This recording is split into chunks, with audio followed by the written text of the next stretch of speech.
This is the Pack Football Show on Fox Sports 1350. Let's head over to ThunderZone Pizza and Tap with your hosts, Jim Brooks and Joe Cervi, along with Thunderwolves head coach, Philip Vigil.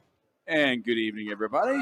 Yeah, we're back. It's your Rocky Mountain Athletic Conference champion head coach, Phil Vigil, across the way.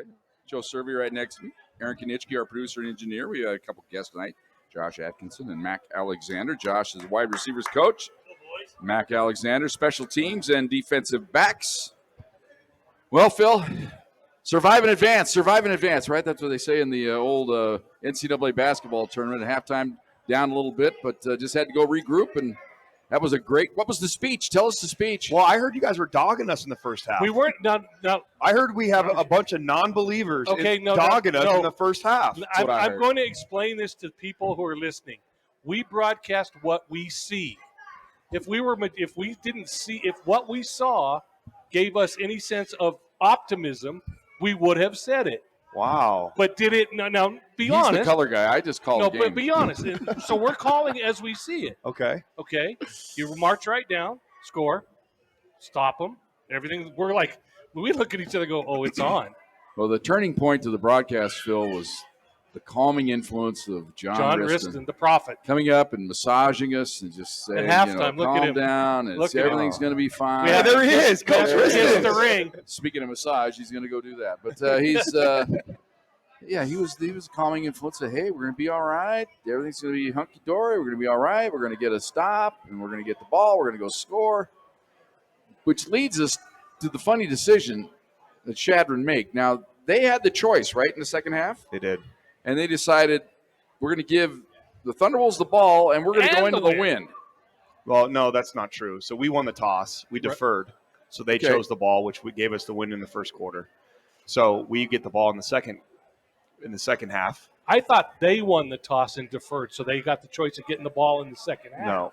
Okay. Then we won the toss. Because we're like, hey, this is wrong. They gave you the wind and the ball in the second half. Yeah. So what was the choice they made in the second half then? They just decided where they wanted to kick off from. And so they still decided to go into the wind thinking they could stop you and then have the wind in the fourth quarter. That was the whole thing I was making the point of. I go, why are they doing this? Yeah, I honestly thought that we were going to have the win in the fourth. And that's what I told Coach Brown. I was like, hey, we're going to be against the wind in the third. Be ready to rock and roll. And they gave us the wind, which was big for us, and I didn't do a great job in the first half. I probably should have told Coach Brown we need to play with a little bit more tempo in the first quarter to keep the momentum and keep the wind on our favor. I should have called a timeout at the end of the first quarter to punt with the wind instead of punting against it, and I didn't. But in the third quarter, I said, hey, we're going to have the win. Let's play with some tempo. Let's try to get as many possessions as we possibly can in this quarter, and guys did a really good job. I mean, he scored 24 in the third quarter. Is that right? And 31 unanswered in the second half. But it was, to the naked eye, it was a sort of a night and day. And it was like you flipped the switch. And it was, but you said after the game, it wasn't anything speech-wise or technique-wise. It was just playing how you're supposed to play. Well, I think in the first half we did some uncharacteristic things. We turned the ball over twice, which, I think we've thrown 5 interceptions all year. Yeah, it hadn't been a lot. Not a lot. We threw 2 in the first half, which hurt us. They ran a trick play that was really their only drive they scored from distance. Everything else was a short field, and the wind was a factor, and so really for us at halftime, I just encouraged our staff, hey, we've been down 17-0 against Grand Valley. Feel pretty good about how we played in the second half of that game. And we're going to get into this one. We're going to get the ball. We're going to go down and score. We're going to get a stop. We're going to go down and score again. And we're going to win this thing one play at a time. And we can't look at this thing like it's anything other than we got to do our job for one play at a time. Let's talk about the trick play, Joe, because I called it as a pass to the flat and then a backward lateral. Now, but the stats-wise, they said it was a lateral and then a pass. How did you guys see it on film? I haven't watched the play yet. I didn't see it. Yeah, I mean, it was a. Do you think it was the first one was a lateral? No, the first one was a forward pass. So so they got it statted wrong. It should have been a run. Correct. Yeah. So that's because the second one to me was he was behind. Yeah. So that one should have been a run play. Correct. They had it on receiving yards. I go, no, because I called it live action. I go, it's a pass and a throwback. Yep. And then he went down the side. But beautiful concept. I mean, Oh, and they Gotcha. even ran like a tailback or something behind, like they were going to flip to the tailback. It was a good design. man, so that they hit that play. Then, of course, you mentioned the interception. The first interception was kind of a miscommunication between the quarterback and the receiver. The receiver looked like he ran it out, and Roman thought he was going to go, didn't he? You think? Is that what you think, Josh? Yeah, they were just, on different pages. The corner did a good job. He played over the top. And, there's been so many times this year that corner plays over the top and Reggie sits it down and, him and Roman are on the same page and they connect on it. And that time, it's just he released it right before or right as Reggie was setting it down. That's what we kind of said is it. Yeah, no question. Like, whoa. Yep. And so, they came to the sidelines and, hey, guys, we're all right. We've done that play, plenty of times, and we've hit double moves and we've, hit it to where guys sit down and Roman completes a pass. And so we just, had to take a deep breath. All right, well, let's take this moment to introduce you since you're talking. Josh Atkinson, wide receiver coach. He's the wide receiver position coach of the year. I don't know about That is correct. Yes, he is. Talent makes the coach, doesn't it? Is that what it is there? Yeah, I just get him on the bus. He has a giant toy department of things Yeah. to play with, right? Yeah, why don't you give us a quick biography of yourself, how you ended up here and where your background and Sure. quick life story. Yeah, the so- Cliff Notes version. Originally from Dallas, Texas. Grew up in the church. Parents were pastors, and so I think that's where everything bases from for me. That's how I coach. That's my style, and that's how I lead my guys. And so, essentially, went from there. Dad was my coach my whole life. Played football at Tulsa, and was blessed and fortunate enough to have a good career. Who was your coach at Tulsa at that time? It was Bill Blankenship Okay. at first, and then Philip Montgomery after that. Yep. And then and that's where I kind of learned a lot of offensive football, and that's kind of home for me. Just style of play and everything like that was from Coach Montgomery, and they did a good job. And Coach Montgomery is an awesome human being. And then so from there, got done. Continued to try to play and everything like that, and just didn't work out. I had 4 knee surgeries in college, and Coach Montgomery, it was a God deal. Coach Montgomery called me and was like, "Hey, you can keep chasing this thing, or you want to be a coach, so let's start coaching." And I actually called the Arena League team that I was with and told them, "You can do whatever with my stuff. You can sell my TV. Right. You can you can do whatever." And so I started coaching and been doing it ever since. And so I was coaching at Tulsa, went from Tulsa to Baylor for a couple years, and then went to Midwestern State, and then ended up here when Coach Hill hired me. Well, that's not necessarily the entire story. I didn't think we had to go there. I didn't think we had to go Yeah, we're going there. Cliff Notes, but Yeah. fill in the blanks. Yeah, so what happened is was Josh was at Baylor and I was at Stephen F. and we had an open receivers job. And he came and interviewed for that job, and I thought he killed it. I thought he did a really good job. And we ended up offering the job to someone else. And a year later, I got the job at Midwestern State, or excuse me, Western New Mexico. And he was at Midwestern State. And I said, "Hey, I'm going to get this job. Are you interested in coming with me?" And he's like, "No, absolutely not."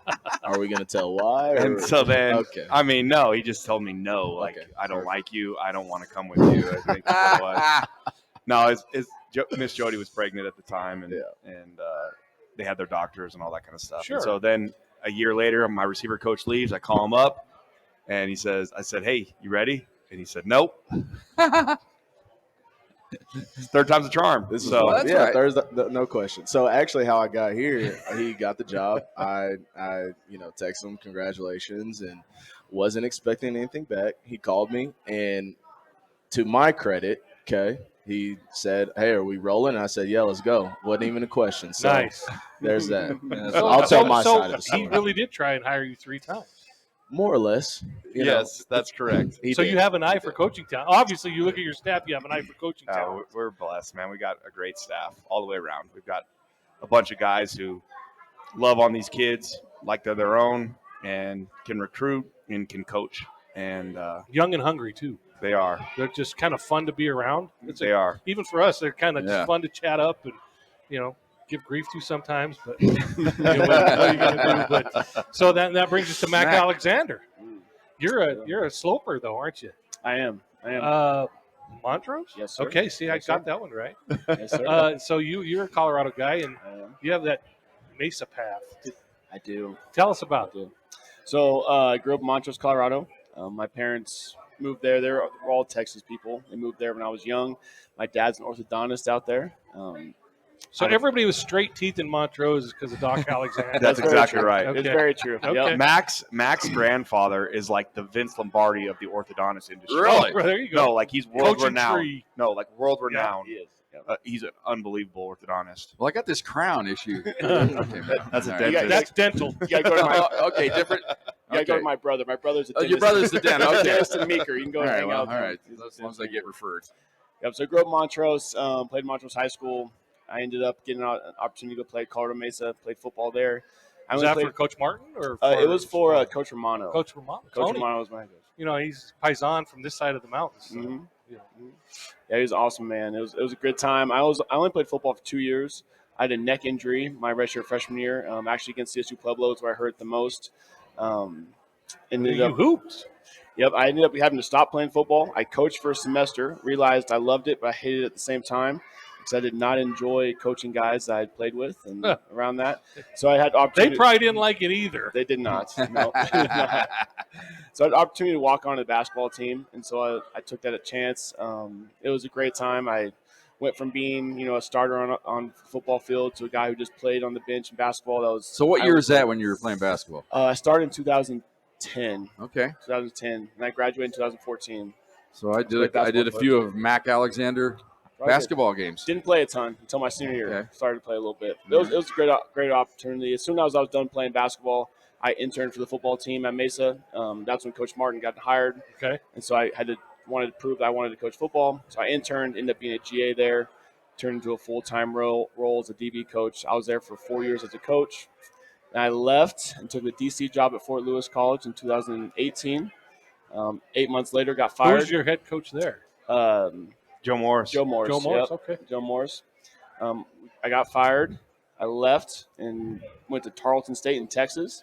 There's a last Division II year. We went undefeated, lost in the first round of playoffs. Beat us at SFA, Yep. actually. Was that the first game of the season that year? Yes, sir. It was. Mhm. Yes, sir. Yeah. Yeah, we were very talented. Actually lost in the playoffs to Coach Bebahani, Coach Foskey when they were at Commerce. Lost in the first round of playoffs. And then I took a chance, and I got an opportunity to go to Washington State University as a GA, as special teams GA. Convinced my wife, who's here, who did not want to go, did not want to leave Texas, and convinced her to go with us with me to Pullman. You know, Washington. the men's golf coach is a Pueblo guy Is she? at Washington State. Yeah. Yeah. Dustin White. Dustin White's the men's golf Okay. coach at Washington State. I love it. I digress. Oh, you're good. Go ahead. No, you're good. Then go from Washington State to I went to West New Mexico with Coach Vigil. I was at a time where it was just kind of Washington State was traumatic. It was during the whole COVID and Coach Rolovich, a bunch of stuff going on, and I Right. just had to get out. And the Lord, Coach Vigil called me. He had called me a year before. I turned him down Again. did you have his Golly. did you have his ties because of his Mesa ties? Is that where you're Yeah, we actually we didn't overlap from a player standpoint, but when my first full-time job was on Coach Martin's staff. Okay. After I got done with GA at Northwest, and he was a GA at Mesa during the time. He'll tell you that I was very mean to him during that time. He was. I don't think that Russ was true. always good to us, by the way. Russ I mean, is awesome. Russ is he, awesome. would, liked Russ. he would spend a lot of time with us just talking football. Oh, yeah, he's awesome. He still follows me. You know, we still connect a little bit, but he was a good dude to us. He's a great Russ is dude. awesome. We base everything that we do on how they treat us. And Makes Russ sense. was always good to us. We love you, Makes Phil. sense. Yeah, it doesn't sound like it sounds like I don't treat you very well. Is what it sounds No, like. I got abused when I first got on tonight, and I deserved it. But I was a journalist for 29 years, so I just call what I see. I don't. And what I saw Where's the from belief? Like Okay. that's what neutral guys are supposed to. You're the CSU Pueblo radio guy. I know. I need some I- belief. I need some, believe hey, it. Hey. we're going to get it turned around. These guys are going Did to you get see it my going. Twitter feed today? I was all over it today. And you know who was I championing for? You. I know. And we'll talk about that in a little while. Yeah, but exactly. I want you to know that the third quarter of the game Saturday at Shadron might have been one of the most fun quarters we've ever called. And we were just like, okay. And then it was sort of like there was like a little rainbow that came out in our booth, and we're like, and then it didn't matter win, not win. It didn't matter run the ball, throw the ball. It was like okay, and then that we're like, okay, this is a team we had seen for the last 10 weeks, and we were like very excited that you were back. It just took 20 minutes at the, and you know what was great is because Shadman's crowd was cold because they were in the shade and the wind. And they were really loud early, and then we didn't. Yeah, by the middle of the third quarter, half of them were gone, whoa. and they were silent. It was such a drag for them. But mea culpa. Near perfect. Near perfect. It was a near perfect broadcast. Near perfect. All right, speaking of near perfect, we got our near perfect food out here at We do. ThunderZone Pizza and Tap House. The Hot honey, teriyaki, teriyaki. and sausage and pepperoni pizza. Mhm. This has been the meal for 11 weeks. The winning combo. The winning changes. combo. We should just call that No the changes. pack winning combo. That's if you exactly come in right. and you say, I want the pack winning combo, this is what you get. Exactly Can't right. change it. We want to ride it all the way. Rustler Implement, speaking of riding your implement, Joe. They're your premier Nice. Kubota Nice Case segue. International Harvester and New Holland dealer. Please like their Facebook business page for a chance to win one of 2 $100 gift cards and receive all the updates and promotions they are offering. Same name, same family since 1960. We got a lot of plays to get to. That's in our next segment. We're at ThunderZone Pizza and Tap House. It is the Pack Football Show on Fox Sports Pueblo. This is the Pack Football Show on Fox Sports 1350. Let's head over to ThunderZone Pizza and Tap with your hosts Jim Brooks and Joe Cervi, along with Thunderwolves head coach Philip Veal. So the Thunderwolves just have to take it under 40 seconds. Now they can take the snap and begin the celebration. Fuller does it, takes the knee, and that will do it. Thunderwolves win it. They are the Rocky Mountain Athletic Conference outright champions. They'll be the number 1 seed in Super Region 4. What a year it's been so far for the Thunderwolves. The second season begins in a couple weeks. 38-21 is your final. Stay tuned. Post-game show is next on Fox Sports Pueblo. And that's the way we called it, Phil. That's a nice little lead into that, isn't it? Little Yeah, it conference was. championship. Steel City Solar and Roofing, they're proud to serve Southern Colorado community as a locally owned company. They uphold the values that matter to you. We proudly partner with San Isabel Electric to provide the best solutions for all your energy needs alongside solar and roofing. They're now your premium Tesla dealer in Pueblo, offering Tesla Powerwalls, batteries, and EV chargers. Can't wait to continue serving the community with the best in energy solutions. Steel City Solar and Roofing. Phil, you ready for some highlights? You guys ready for some highlights? Let's get right to it. Let's get a touchdown right off the bat. Third and goal. They take the snap. They give it the middle wide open touchdown for Fincher. What a hole they set on that left side. He just walked on into the end zone. Untouched, the junior from McKinney, Texas. I was proud of Finch. Oh, what a great game. Man, That wasn't he just did everything you needed he to in that ball he game. played so well. It was different, but the same.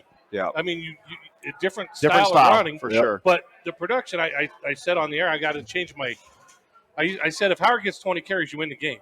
So now I'm just saying that if a back gets 20 carries, you win the game. Yeah, he played well. I was proud of him. You know, he got Offensive Player of the Week for us internally, and just finally got his opportunity to get a bulk of the carries and did a really good job. I mean, he was trying to be physical out there, looking for people to run into. Yes. And I mean, it was awesome to see. Proud of him. Well, then went down at halftime 21-7. We had John Riston in the booth. You can hear his interview in the entirety. It's there. I've got it all. I don't over have on a the platforms. Facebook. My wife does. Okay. And so I listened to it. Yeah, so he was the voice of reason. Very calming influence. Likes candy. He likes the Junior Mints. Oh, that's my favorite too. I love Junior Mints. Yeah, that's right. So is he still here? Or did he leave? He's over there. He's over there. Yeah, he's listening, and He's wanted to holding down listen the tonight. school. Yeah. So we move on into the second half, and we kind of set the scene, and then you get a big play. This is a very important drive. Start this second half. You heard our halftime guest John Riston say first 2 drives of the second half. Pretty key to this game right here. Go down and score, then get a 3 and out, then you're right back in it. You know, Shadron deferred. They took the win. They did. Think Here's about they throw that. over the middle. Retzlaff has it across the 50. Breaks the tackle and gets across the 50 down to the 47-yard line.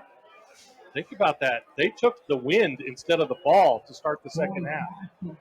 Well, as you tried to explain to us, Phil, they made the decision, which they rolled the dice thinking they could hold you off in that third quarter, Yep. maybe play to a draw, and then have the win in the fourth quarter and beat you guys. I think that was their mentality. Correct. That's what I thought they were going to. I thought they were going to give us the win in the fourth, honestly, because you look at that game on Saturday. Is that your mentality? You want to bury? Let's just go bury him and then hold on. I don't know. I mean, I don't know. You can always second guess after the fact, But I honestly thought we were going to get the win in the fourth. What'd you guys think? As assistants, are you standing on the sideline going, "Hey, we got the win"? Yeah, I mean, I was, Coach Vigil told us that we were going to be against it, and obviously thinking that they were going to try and hold us back, and then we were going to have to explode and kind of use the air game in the fourth, and when we got it, it was a little bit of a surprise, but at the same time, we're always on attack mode in whichever form that our offense operates, so. At that point, it was nothing different, even as receivers or whatever it is. If we're against the win and we got to run the ball a little bit more, then that's fine. We put our hard hats on and go get the job done. Well, he is the offensive player of the week. Let's hear another touchdown. Well, you got to feel like this is 4-down territory for the Thunderwolves here. They go hurry up. They're going to run it again. The Fincher up the middle, puts his head down, touchdown, Thunderwolves. Oh, come Emmanuel Fincher, Jim. That's how you start the second half. Yeah, they went the old lightning package that time and worked well off this right side and get into the end zone, so they don't have to worry about the 4-down territory. So stage one is complete. Thunderwolves get the ball, score a touchdown. Probably glad you didn't have to make that decision, right, Phil? To have to go for it on fourth down at about the 1 yard line, 2 yard line. I'm sure you would have. We would have. Yeah, we would have. Because you got him pinned there, but he takes all doubt of that out of there. And then we move a little bit further on. You get a big play from, let's see. Did I got the right one? Yes. Let's see. I'm going to be surprised here. And welcome back to Chadron, Nebraska. 21-14 Chadron State. That's good news for the home team. The bad news is they've given the Thunderwolves great field position. 45-yard line for the Pack, and that's after the Thunderwolves have scored a touchdown on their first drive of this second half. Give it to Phil V and his staff, though. There is no 14-point play, so you got to chip away at this. Dvorak in motion. He goes wide to the right. They look over the middle, caught by Rakowski. Little spin move, breaks away. He's looking for a block. He gets it. Across the 45, 40, up the sideline, 30, 20, 15, hauled down at the 11. That should be a horse-collar tackle. Sure looked like it. We thought it was too. Yeah, what's going on over there on that sideline? But anyway, and he needed a block. That's in your department, right? Wide receivers down the field, block. Yep. And they did on that play, and that's what sprung it. Yep, no question. And I think somebody else who got a block on that play was Stevie. Just Stevie's been awesome just from, his packages that he's had this year. And he's down, getting a block and being an unselfish guy. And, that's the one that really sprung him. And then you see Reggie and Taylor and everybody chasing the play. And, I think that just speaks to the whole team, just a bunch of unselfish guys that are going to do whatever it takes to get the job done. He's got to be the epitome of unselfish, doesn't he? Oh, there's no question. Oh, yeah. I mean, Stevie's awesome. We actually use him as a decoy on that. Yeah. Because every time we bring him in, they're like, oh, here comes a double pass or whatever. So we've just thrown flares to him because everyone's bailing. We'll just pick up 8 or 10 yards and let's rock and roll. Well, why don't we have Emmanuel go for the hat trick? The first and goal from the 10 for the Thunderwolves. That's Lafantauskas in the short slot to the left. They give it to Fincher. Big hole across the 5 to the goal line. Touchdown. Emmanuel Fincher, 3 touchdowns today. And so much for that 14-point lead. Thunderwolves an extra point away from tying this game up with 8:53 to go here in the third quarter. What a hole there for Fincher. Well, Phil, that was magical to get even that quick. A little over 6 minutes into the quarter, 8:53 or whatever to go. You're in a tie ball game. Yeah, again, it's just you can't focus on the whole picture. You got to bite-sized pieces, and it's one play at a time. And talk to them about doing that and winning the third. And they did a great job to their credit. Well, Mac, at this point in the game, you're probably thinking, man, if we can make a big play on special teams, we might flip this thing. Let's listen to see if you can do it right here. One formation for Chadron State from their own ends. A low snap, but it's handled. And the ball is blocked. It's down inside the 5-yard line at the 2, and that's where the Thunderwolves will take over. They block the punt, and they have it at the 2-yard line. Well, we said they'll send everyone, and they did. It was a low snap. He did a great job to handle it. But when he got into the ball, the Thunderwolves had great penetration, blocked it. The punter actually recovered it, but he was taken down at the 2-yard line. That's probably the best thing that could happen for the Thunderwolves instead of a safety. Yeah, that's what I thought right away. They'd have been better off if it went in the end zone, recovered, start over, and only give up the 2. But now they're at the 1 yard line. Yeah, it was Talk about the block, the whole concept there. I was actually trying to set up a return. That's what I was trying to do because they were punting into the wind. I had Zach and Reese back there as a 2-returner set, and I was only rushing 3. Ended up being 4 because of our plan with their rugby, and it's just Shalom Peter. Shalom Peter has a knack for just he has no – he doesn't know how to not go as hard as he possibly can every play. He did it to me last year, so I knew he was going to be good at this. It was all last year, he was a redshirt. He was on our scout punt block team, and he made our lives miserable every single day we went punt. And so I knew we were going to have to – my whole goal on punt block is just to let him be free, let him do what he wants to do. And so we've had a little conversations, arguments about who actually got the block because I think Shalom actually hit the punter's foot, and then Malik Jameson, another freshman, came in and tipped it, and it was a big play. Because I told Coach Vigil I felt like we hadn't done anything on teams that whole day, and when you get a play in the wind like that, you have to make plays, whether that's us on the return game, making sure we get the ball in the play. And I was just happy something finally happened. Well, even in the first half when Zach went back for that first punt return, I mean, that's how much the wind was blowing. He was 50 yards off the ball and wasn't deep enough. Correct. We were like, Yep. Yeah, that was. And their punter was good. He did a good job. Yeah, Brody's a talented kicker, punter. And so, I was just trying to – we're just trying to make something happen at some point. And Zach would have had a big return game in that too. He lost his footing twice. Would have had some big returns in it as well. Well, Brayley Brown kind of gave us a little heads up in the pregame. We're down on the field that we might see a surprising running back tote the ball. Here we go. So now it's 2nd down and goal from the 1. They need to roll in there. He takes the snap. He gives it to – look at Noah going on into the end zone. The big fella. Touchdown. Noah Purcell. Brayley Brown, the offensive coordinator, said, you might see Noah Purcell in the end zone today. And we just did. It was awesome to get him in the end zone. Yeah. We tried to get him in the end zone. South Dakota Mines was wide open in the flat. Threw a pick. Gosh dang it. It's about time. But, man, first down was just simple follow play. Well, I don't think you gave it to him on first down, right? And we used him as a lead blocker. And, of course, I'm going, well, I don't know. Do we really want to do this? It's either going to be his first fumble of the year or his first touchdown. I'm worried about a guy that doesn't run the ball very often, but I'm sure you guys had plenty of and you guys have talked about it. That might be his future. He's at the next level. He really is a special athlete. He can catch the ball. He can run. He is the most heavy-handed football player I've ever coached. I mean, I don't know. It's undocumented how many concussions he's given other guys. You don't want to admit to it. The hammer. Like and he's an emotional player. And sometimes you got to kind of harness that a little bit because you got a lot of emotional players on this team. He's worked really hard, too. Yeah. I mean, last year, he took a year off. He was a junior college All-American and took a year off and had to get some things right with his grades. And we got him here, and he was about 260 and was just too big. And so we used him on defensive end. And, he's like, Coach, I want to play linebacker. And I said, hey, if you want to play linebacker, that's what you got to do. And, he's like 240 right now and looks great, running really well. Oh, man. And he just, he's a special player. He's a special person. He's a really good leader for us and quiet, but. And we're keeping his helmet on, We're keeping his helmet on as the year's gone on. Yeah, Staple. That's true. Yes. That was a game all the time. He's had to come out of the game at least once, sometimes twice. All right, so then you get a stop on defense. Scipio able to fall on it was kind of a screwy play. They lost it on the exchange, and he whiffed on the fumble recovery. The quarterback had it in his hands, missed it, but there's Scipio to cover it up.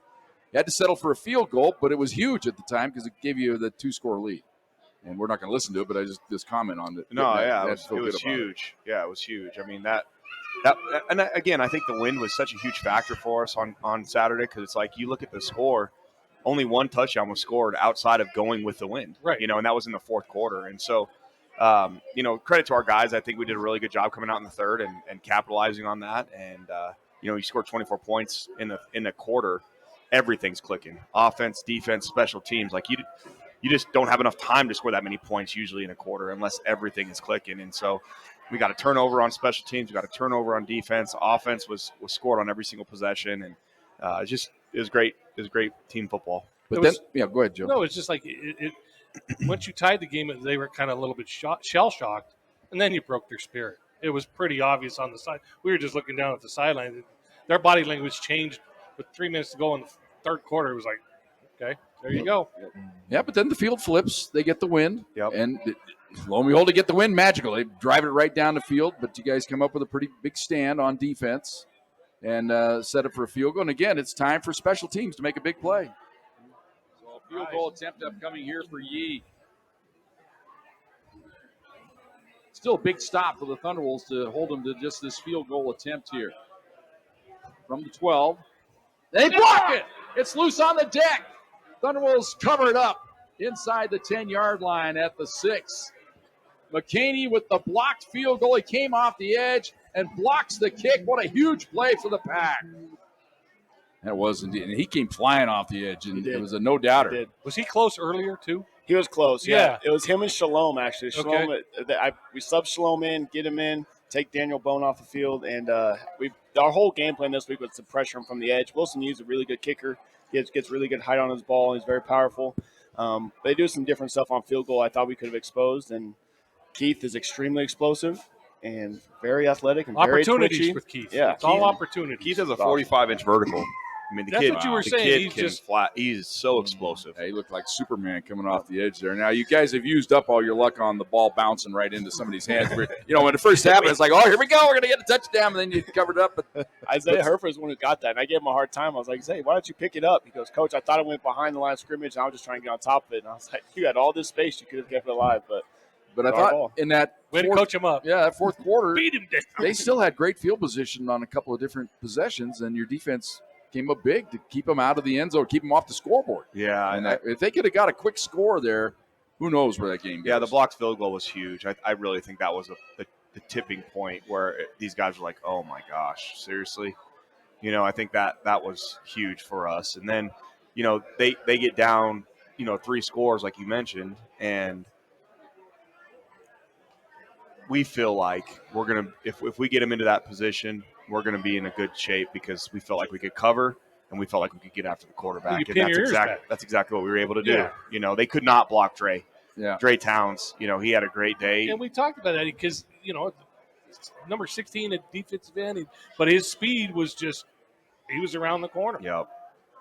It's kind of funny that you talk 3 scores where you pin your ears back. We like your defense when you're up 3 points. 3 scores, that's like, Yeah, I mean. they smell blood, don't they? They get that bit, and they just want to keep going, don't Mhm. they? So, and they feel like they can make their imprint on the game. So now it comes up to a big play, which you got them the forced in, which was a critical call. And I'll have to say, Joe and I were kind of right on. We go, this got to be grounding.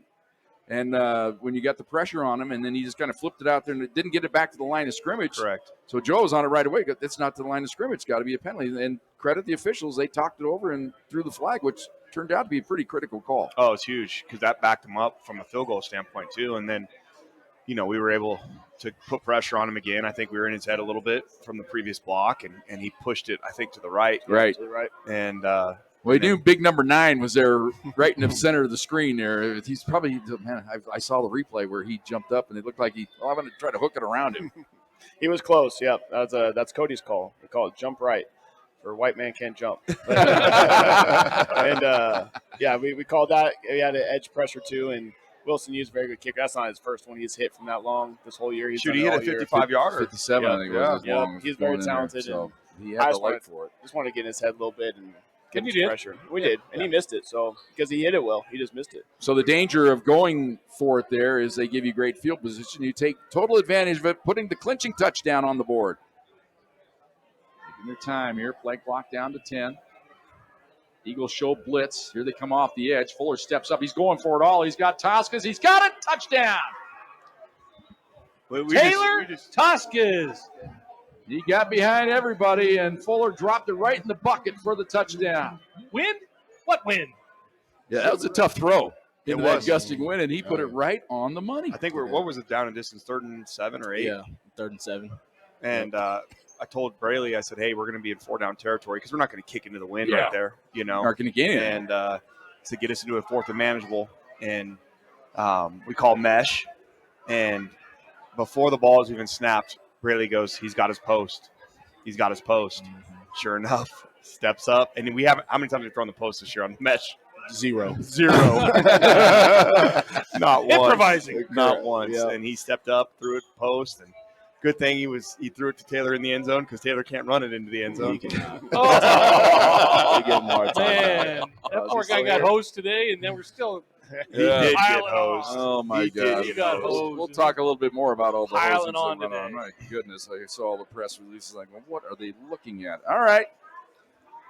That concludes our highlights. Thank Aaron Kinnischzke for bringing those to you. Russell Implement, your local premier Kubota, Case International Harvester, and New Holland dealer. Please like their Facebook business page for a chance to win one of $200 gift cards and receive all updates and promotions they are offering. Same name, same family since 1960. If you got a question for the coaches right here, 719-671-7574. My phone's been lighting up here a little bit, so 719-671-7574. We'll take those when we come back. ThunderZone Pizza and Tap House. It is the Pack Football Show on Fox Sports Pueblo. From Smart Bunny Insurance. I'm downloading the app now. Download the free Smart Bunny Insurance app and get your renter's coverage in less than a minute. Don't wait. Protect the stuff you love. Fast and easy. Smart Bunny. Smart Bunny. Meet Cheryl. Hey. She's on vacation and lost in the moment. Unfortunately, so is her Chase debit card. It's got to be somewhere. Maybe she lost it at salsa night. These skirts should have pockets. Or maybe she lost it at Pilates. But she's not worried. With the Chase mobile app, she can lock her card till it turns up. Tools to help protect. One bank that puts you in control. Visit chase.com/checking. Chase, make more of what's yours. Chase mobile app is available for select mobile devices. Message and data rates may apply. JP Morgan Chase Bank and a member FDIC. Are you an oblivious person hogging the sidewalk like a large dying snail? Do people stuck behind you ask, how do you sleep at night? Then you should go to Mattress Firm. They have tons of quality beds at every price. So anyone, even people like you, can sleep. Get matched at Mattress Firm. Sleep at night. Restrictions apply. See store or website for details. The free iHeartRadio app is #1 for music, radio, and podcasts, all in one. Discover a new podcast from our library of over 350,000 titles. Here's an iHeartRadio podcast preview. Imagine you have a dream, an ambition, but you always feel like you're missing something. A piece of the puzzle you just can't put your finger on. And then you meet someone, a collaborator, a partner, a kindred spirit, or even a rival. A person that dares you, drives you to create something truly inspiring. That chemistry Where of are we two at, Aaron? people in a singular pursuit. We got 80 seconds, minute 20. Minute 20. Together, you make a mark on the world. I'm Faith Saley. And I'm Rico Galliano, and we are the hosts of the new series from Wondery, 1+1. From the people behind Business Wars and Dirty John comes a weekly series about what happens when two insanely gifted people come together in conflict. Hey Jim, if you want, since it's gonna be 6:45 already, just roll to 7, and then I'll play the rest of it on the back end. I got into literature without Do it that way. And Google's Yeah, I that would be fine. It's easier. Yeah, just take the rest of the 15 minutes. Okay. Yeah, I think, Larry's kind of obnoxious. I'm very easygoing. Then we'll go to what, 10 after? When you get down to it, really, every great collaboration is a sort of No, we'll end on time because I'll just, like I said, I'll just play the last break on the back end. Oh, okay. So this will be our last segment. Yeah. Okay, I got you. Through some of these It's be a little amazing longer. stories. I got you. And we'll realize what about these power couples. These far-sighted That's a good geniuses. segment. That we Yeah. Yeah. I told Aaron we Made probably them would. So great. I like that. And maybe Since we we don't can have all learn from them. Yeah, we don't have to pick it up. 1+1. Listen and follow this podcast for free on the iHeartRadio app. #1 for music, radio, and podcasts, all in one. This is the Pack Football Show on Fox Sports 1350. Let's head over to ThunderZone Pizza and Tap with your hosts Jim Brooks and Joe Cervi, along with Thunderwolves head coach Philip Veal. And welcome back, ThunderZone Pizza and Tap House. Yeah, it's the Pack Football Show. Steel City Solar and Roofing, proud to serve the Southern Colorado community as a locally owned company. Uphold the values that matter to you and proudly partner with San Isabel Electric, provide the best solutions for all your energy needs. Alongside solar and roofing, they're now your premium Tesla dealer in Pueblo, offering Tesla Powerwalls, batteries, and EV chargers. Can't wait to continue serving the community with the best in energy solutions. Steel City Solar and Roofing, proud sponsor of the Pack Football Show. Here comes another question. We'll just go to that question since it came right in here. How many drop passes did Coach Atkinson have in college? Did you send that? This has got to be from Peyton Beagle. I mean, he's just standing here just smiling. This is unbelievable. Well, there's got to be a story behind this. I'm not saying a word. I'm not saying a word. Coach Atkinson was a very good football player at the University of Tulsa. And his nickname, where did we get Coach Guap? Where does that come from? Can you give us that? Yeah, handsome? it was just. Because you're handsome? Oh Guapo? my gosh, this is wild. Is It's that getting what- out of control. Is that where? Tell me that's a. No, it was come not. on. My favorite rapper in college was Big Sean. Okay. And his most popular song was Guap. And it stuck. People started calling me Guap in college. Guap or Guac? I'd have called you Guac. Well, there was a time in my life where I was about 255 pounds, and everybody called me Guap. So that was also fitting. But yeah, that's where Guap comes from. Coach Atkinson is very humble and very rarely brags on himself, but there's certain times that it'll come out. And he's like, listen, I only dropped 2 balls my entire college career.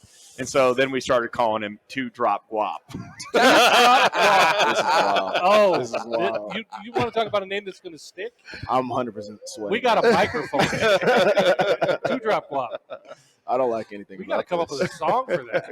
Great Well, question. it's too bad it Peyton. wasn't 3. Then it could have been like 1, 2, 3 lock lock. box. Yeah, it was Sammy Hagar. Yeah, get a little Hagar going It's a little in there. old for you guys. Yeah, exactly. We just show. How old are you, Jim? Exactly.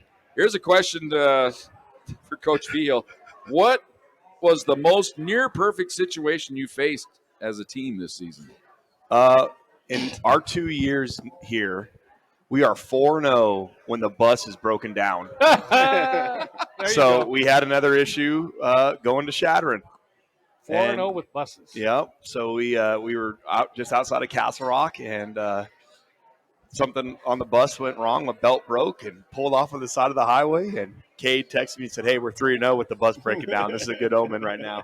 Memo to the equipment manager: slash a tire. Have somebody take care of that. All right, this one probably isn't for you, Phil, or the coaches, probably more for administrative staff like Ben over here. But are there any specific rules regarding fans during the playoffs? Any things that are not allowed to do? I don't think rock can be on the field. No live mascots, I believe. Yeah, I'm not sure on that. I know, there's a lot that changes in the playoffs. We go from at home in the RMAC, you can have and dress as many players as you want for home contests. On the road, you're allowed to travel 65. Well, in the playoffs, you get 58 no matter what, whether you're home or away. And so, that's made it difficult for us, even just because we are a deep team. We do have a lot of guys that contribute, whether it be on teams or whatever. And so making some of those hard decisions, we got 4 specialists. We got 27 players on offense and defense, and we're going to pick out our most important. And then Coach Mack was really the deciding factor on, probably 5 or 6 guys who was the most important on teams and who helps us the most. Well, they're all DBs too, so that's why he just wants to make sure his room is well represented. But when will you, just to follow that up, when will you make that decision? Or have you? Well, I mean, we have a preliminary, thought process behind it right now, and so we've got it down to 58 right now. But you never know in a week. Somebody get hurt. Exactly. Hopefully that doesn't happen. But you have the idea of yeah. Okay. So we have to give them the roster on Friday night. We'll have a playoff meeting Friday night before the game, and then we can change it up next to Friday. Yes, sir. Okay. And then we can change it up to 15 minutes before the game. So. Well, Ken checking in from the Ozarks wants to know the team's focus, but I'll take it a little step further.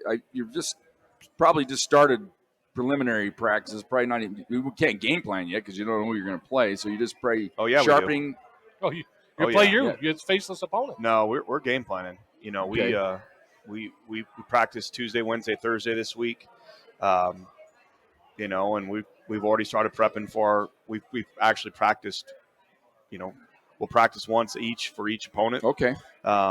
And kind of split it up that way. And then whoever wins on Saturday, we've already put in a little bit of work on the front end, so we feel really good about where we're headed, from that standpoint. So we're already, we're already game planning and figuring things out. Team's focus. Okay, that's what he really wanted to know. Yeah, no, I think honestly the energy at practice has been really good. I think these guys are excited about where we're at. There were some guys that were got a little bit extra incentive after some of those RMAC awards came out today. Felt they were robbed, and some of them were, but it's been really good. Yeah, that kind of leads into our next question. I got 3 different people, but we'll just kind of one guy kind of got all of them, kind of in the same text. Is this kind of like bulletin board material for your players that got kind of not given the accolades they did? You didn't get Coach of the Year. I know you probably don't give 2 cents about it, but I do. I appreciate it, Joe. Well, I don't care. I mean, honestly. No, but if like I said. Well, my first thought, what do you got? Beat him by 50? Well, I mean, I don't know. I know you're not going to comment, but that was my thought. Probably. Well, we got to beat him by 40. You know what? Right now, just put it in your pocket. If this is what I'm telling, I'm in the assistants room, and I'm telling the players, put that in your back pocket because there's a chance you're going to see those guys in a couple of weeks. Yeah, and in the region, your potential opponent put that in the their region. Back pocket. Let's not talk about it till then, but that's when of you the play year. that card. So, So I guess, and you got to do it with that kind of motion. But the players that I really, I thought Seidenberger could be the player of the year. Gary, and he doesn't even make first team. I know. What were they looking at? I don't know. I think is it because he missed a game, maybe, or a suspension? I don't know. I don't know. I don't know. I honestly don't know. I mean, we. And this is coach's vote, correct? It is. Okay.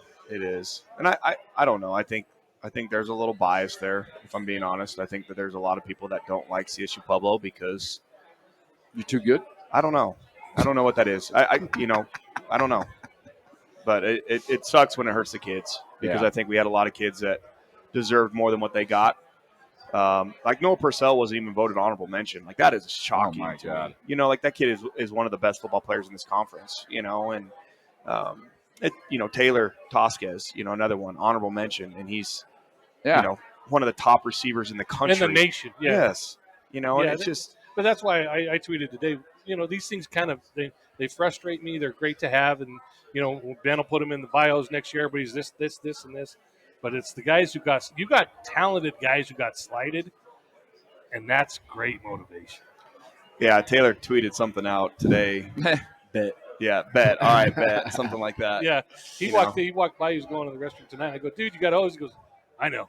I love that though. No, it's good. I mean, really, we talked. We celebrated those guys that got honored tonight in our team meeting, and just finished it with it doesn't matter.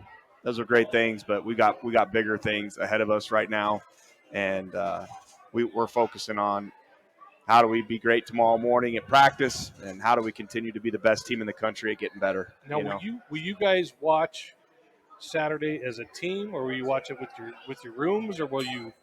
I haven't really talked about that. I was thinking about buying it, and because I assume we'll have to buy it, ESPN and just putting it on the. Oh, it's ESPN Plus. Yeah. Oh, yeah, perfect. but you still have to buy it on ESPN Plus. Yeah, I have ESPN Plus. So but just putting it on the in the pack house, and I know all of our players will be watching it. They were watching the Mines Western game when we were on a bye. They're locked in. So you don't need to say let's get together and watch this, or will you watch it? Would you rather watch it by yourselves and focus on what you need to focus on, Mac? Will you be looking? Specifics and. I don't know about for these guys, but for me, it's like I like to see the flow of the game. I like when I'm breaking down our next opponent, I want to watch a full game because I want to see how the flow happened. What kind of who we're dealing with, and then from that, then we can break it down because we're going to break it down. We're going to break it down by everything you can break it down by and really dive into it. So to me, when you're watching it live, you're getting a feel for the personnel, you're getting a feel for the play calls, you're getting a feel for kind of who they are. And then you kind of go into the tendencies and things of that nature, after once the game has been uploaded and broken down. Well, I'm sure you've watched both teams already, scouted them. What's your impressions of both squads? What strengths do they bring, and what are you looking for? Do you have a dog in this fight, or you think they're both? It's a pretty equal match. It looks like to me. Yeah, I mean, I think they're both 8-3. They both in the same conference. Augustana beat Mankato earlier in the year. I don't know. I mean, it's hard to beat a good team twice. It really is, and Augie's a really good football team. It's at Augie, so it's really a coin toss and who is going to come out with the win on that game. I think the Northern Sun is just a different league, I mean, you watch their teams, you watch the opponents that they're playing. They're going to be really big. They're going to be really good in the box. You know, they're going to run the football. You know, like it seems like every school in that league has a 220-pound back that's Right. they're going to get downhill. And so it's just a different brand of football. It really is, you know. And so I'm excited, you know, to see how we match up, you know. But they're both really talented football teams, very well coached, and have had a lot of success. You know, Mankato's been in the playoffs the last 3 years. Augie, for sure, this is at least the second year in a row. So we're going to have our hands full either way. Well, 8-3 doesn't get you in the playoffs last year. Nope. Now it's like, hey, you're 8-3, you're in. Yeah. It was kind of a surprising weekend. Kind of showed the depth of the region. Either that or they're just, I don't know, maybe not that many great teams at the top. It's just really even because you had all the 2, 3, and 4, I think, lost. So you had all this jostling around. We thought Bemidji was the team that kind of got screwed out of the whole deal. They were 7th, and they still 7th, right? Yeah. So they didn't and move they beat around. the number 4 team. Yeah. So last weekend. That's kind of wild. You'd think they would with have the moved. same record. Yeah. So you'd have thought they'd have moved up, but man, it just we have history with these teams. Augustana, Thunderbolts beat them 17-0 here, and Mankato, of course, won the national championship against them. Went back to their place twice. A really great game one year, and then the other year was just brutal both times. So that's what we're pinning our hopes on, is a nice, beautiful, you know, early or late November day, near perfect day in Pueblo, Colorado. That's what you look forward to against either team that comes in here. Yeah, it's good. It looks like it right now. You know, it's a ways out, degrees, but yeah, it looked like it was 40. I thought yeah, last time I saw. Not bad. The 10-day forecast, yeah. But it doesn't look like there's a giant storm impending. No, and we practice in the morning, so we practice in the cold, and it was 20-some degrees this morning, you know, and we'll be okay. Oh, I think so. Either team, I think it's kind of fun to get back and watch and get healthy. You know, I mean, get your mind right, get some good nourishment, you know, get some rest, and just like kind of re-energize, because the way your schedule set up this year, coming off that bye, it was the gauntlet, and you guys ran through it like through a goose. Yeah, I mean, we couldn't find the right words. Well, so I had it didn't beat. say I a beat word. you out there. I just didn't say a word. But we set up our schedule well. You know, yeah, in 5 weeks we had 2 byes. You know, and we needed this bye to get healthy. We had some guys that were not playing on Saturday, as you guys saw, and so we needed this. And then, you know, there's just something special about practicing on Thanksgiving Day and being together on Thanksgiving. It's just a sacred thing, you know. And I'm so thankful that we get to do that this year. And you know, I'm thankful for this week and thankful for next week, and I want to keep it going. Did you decide what you're going to wear yet? I always get asked that. What I'm going to wear? The team. Oh, I don't know. Why don't you come out in uniform? I was so confused by it. No, I don't know. I don't know what. I'll ask. It's just because I have a friend at work who is a season ticket holder, and he has very much opinions on outfits. Probably wants red, white, and blue, right? Red. No, red you know pants, what? Blue, He likes them all. Red shirt, all red. He likes the baby blue, but they're a little shaky in the performance department. So he's like, well, I'm going all red. We're not going to wear the baby blues. Yeah. The leadership council they're like, I think we're going to keep those for special events. Sure, you know, sure. I like that all red look. I like honestly, I like all of. I like our white on red that we wore last week. Yes, that's one of my favorites. Was good too. You know, that was good too. And I know that's just that was just a question that I get asked. Yeah, I don't know. I'll ask the leadership council what they want, and they always decide. So. Well, you mentioned Thanksgiving. We should point out you can go to gothunderwolves.com, right? You can find the link there for Feed the Pack. We got a Feed the Pack football team, got a Feed the Pack soccer team during Thanksgiving week because you guys are shut down on the campus. So we need any donations. If you can donate a meal, if you can donate 5 meals, 10 meals, 20 meals, 100 meals, Ben. Chris Turner today posted that he's going to match up to $1,000 donation. Right. So there you go. So get on that. Get on the website, gothunderwolves.com, and then you get a hold of John Risson, and we'll get these guys fed next week. Any final thoughts, Phil, and coaches going into this weekend, the bye weekend, and then for the playoff to come? We're not going to have a show next week, so this is your last chance. Let's leave it to our associate head coach here. Any final thoughts, Coach? Final thoughts. That's a big title. It is. But I just want to appreciate you guys. I want to thank you guys for what you guys do and how you support our You're players welcome. and how you support us. And we're just happy that we're trying to get the Pack football back to where it needs to be. You Very can come blessed. on anytime. You're welcome every week, Mac. He really does it all. We call him Splice. You know, he has multiple titles that he Splice. really makes us go. You know what I mean? So Hey, Whopping Josh and I Splice. had a long talk before the game Saturday, didn't we? We did. talked for a long time and some insight, and this man's very smart. Oh, yes, he is. He is Don't let smart. Guap. I don't know how this got back on me. We're talking about Splice here. Two drop Guap's got it. He is special now. Two drop He is Guap. special now. He is special. All right. So, reminder: we're not going to have a packed football show next week. We're going to let the staff here at ThunderZone Pizza and Tap House have the one in evening 2 off. weeks. Huh? We'll have one in 2 weeks. Yeah, won't we'll we, have one in guys? 2 weeks. Come and, on. and we could That's have right. one for the next, next month. 4 weeks. We can go right. We will have a show the day before Christmas or whatever if we have to. I love it. Yeah, so we'll do that. That'll be the way we celebrate. Phil, thanks for everything. Thank Thanks you, for guys. bringing the pack back to the conference championship. It was, I know the fans loved it. And we loved it. It's just a pleasure working with you, and appreciate all you guys do. No, the feeling's mutual, and I just so appreciative of the staff and these players and the way they bought in, and Coach Riston for the foundation that he's laid here, and this place is special for a reason. And it's because of the support and guys like yourself and the fans and the administration. It's a special place. No pressure now. I just got to go win the national title. One game at a time. I hope There you you have a go. good Let's Thursday win a playoff practice. game, right? Let's just win one playoff game and see where it takes us. That's I like right. it. I like that style. All right. Special thanks to Aaron Kinnischzke, our producer and engineer tonight of the Pack Football Show. Ben Greenberg, Sports Information Director at CSU Pueblo. Paul Plinsky was in the house as well, keeping his streak alive. One time he had to be the old fat head, but They he was won. here in purpose here. It was We're here in before person mine. tonight, What are we so- doing? I know, but they won. That's true. But we thank him for everything he would do. Now, we do have a basketball game on the RMAC network tomorrow. It'll be men's basketball, 7 o'clock. All right, so we'll be doing that ball game. Then we got a men's game next Tuesday. We got all kinds of things going on in the meantime. But the football game will be 1 o'clock a week from Saturday, right? Not 12, but it's going to be 1 o'clock. At the Thunderbowl. That'll be on November 30th. All right, for Phil Vigil, for Josh Atkinson, for Mac Alexander, for my partner Joe Cervi, for Aaron Kinnischzke, I'm Jim Brooks. Good night, everybody.